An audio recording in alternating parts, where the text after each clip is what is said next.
dia pasti bahagia, dia pasti berkecukupan. Kenapa?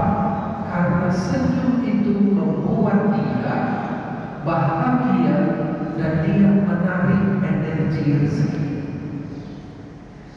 Kenapa bisa begitu? Karena senyum itu artinya kita tenang menghadapi takdir. Kita bahagia dengan takdir, dan itu adalah kata kuncinya. Jika kita bahagia menghadapi ketentuan Allah, maka Allah akan memberikan yang terbaik buat kita. Silakan Bapak Ibu kalau ada pertanyaan.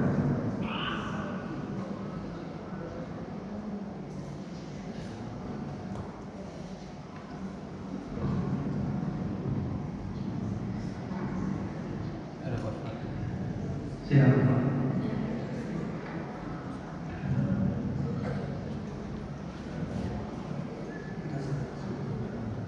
Assalamualaikum warahmatullahi wabarakatuh. Assalamualaikum. Sesuai dengan apa tadi yang diucapkan oleh Ustaz, bahwa salah satu mensucikan diri untuk melaksanakan sholat itu berwudu. Tapi yang menjadi pertanyaan sama saya, tadinya harus mensucikan jiwa juga. Kalau mensucikan diri kita sudah tahu, tapi mensucikan diri, mensucikan jiwa, bagaimana caranya Pak Ustaz supaya kita bersih jiwa kita? Itu pertanyaan saya Pak Ustaz. Karena ada yang saya baca artikel bahwa kalau kita melaksanakan sholat harus berwudu, tapi kalau jiwa kita nggak bersih, katanya sholat itu nggak sah. Bagaimana caranya harus membersihkan jiwa di sini?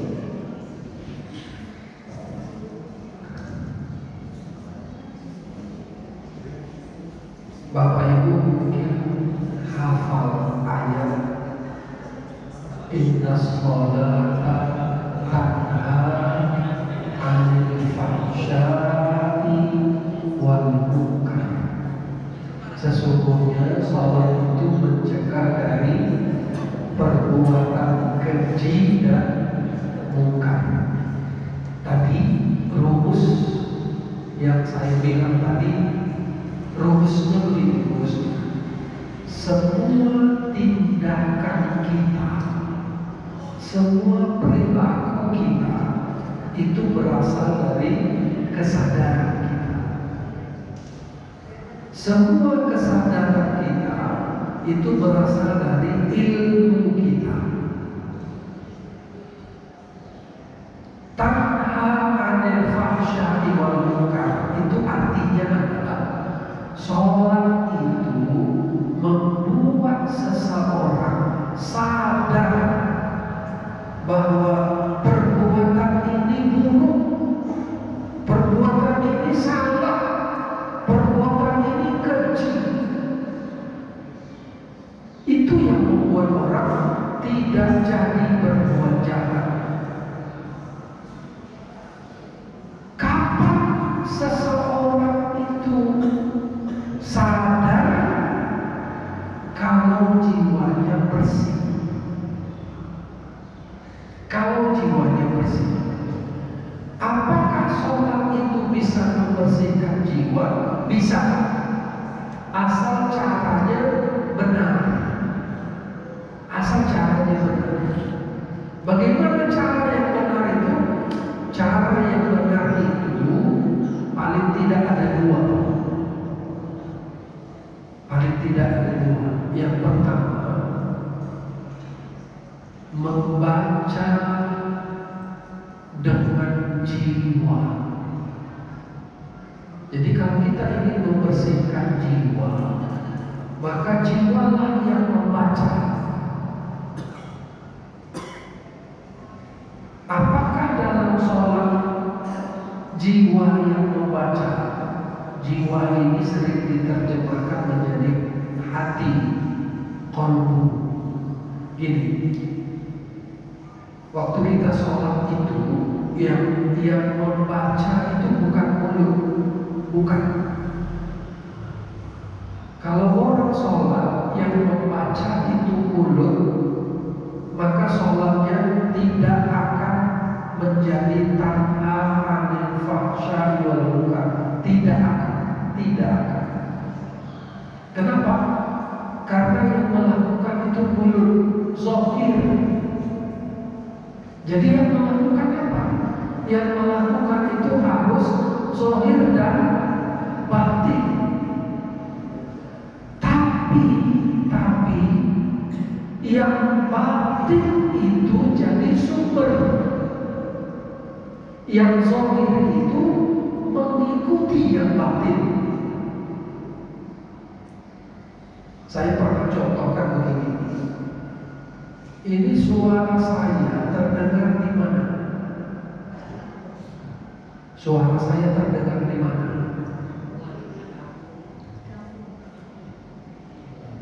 Di situ ya. Di situ. Di luar. Padahal saya bicara di sini. Kalau saya buka, suara saya ada di situ? Nggak ada. Jadi sebetulnya yang bersuara siapa? Suara yang bersuara itu mulut saya. Itu hanya menyalurkan suara saya. Speaker itu hanya menyalurkan suara saya. Bukan dia yang bersuara.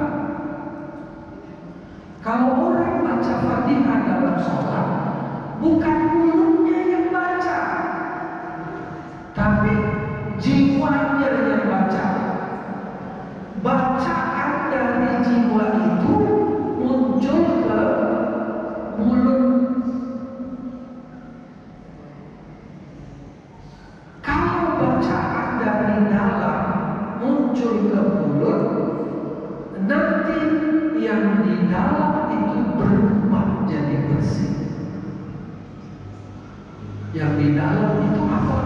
Yang di dalam itu nafsu, yang di dalam itu jiwa. Jadi yang membaca siapa? Yang membaca jiwa kita. Pertanyaannya begini, pernah nggak kita sholat melakukan cara seperti itu? Pernah. Itu satu cara. Bagaimana latihannya? Nanti kalau mau kita latih. Yang kedua caranya. Kalau mau dari luar, pakai mulut, ikuti dengan nafas. Karena nafas itu adalah sejatinya di dalam, bukan di luar. Caranya gimana? Caranya begini. Setiap kali membaca apa saja dalam sholat, jangan dibaca kecuali tarik nafas dulu. Kalau membaca Fatihah, berapa ayat? 7. Berarti berapa kali ambil nafas? 7 kali. Caranya gimana? Tarik, baru baca. Bismillahirrahmanirrahim. Tarik lagi, baru baca. Alhamdulillahirabbil alamin. Tapi ketika mengeluarkan nafas itu tidak boleh keluar. Keluarkan nafas itu ke dalam. Coba baca. Gitulah memang itu caranya. Tarik nafas, masukkan ke dalam.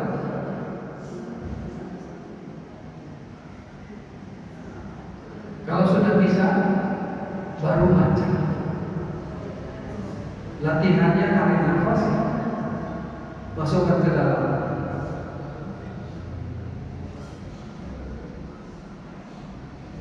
Jadi setiap yang kita baca itu ikut nafas kita. Kita waktu ruku baca Subhana rabbiyal azimi wa bihamdi. Berapa kali?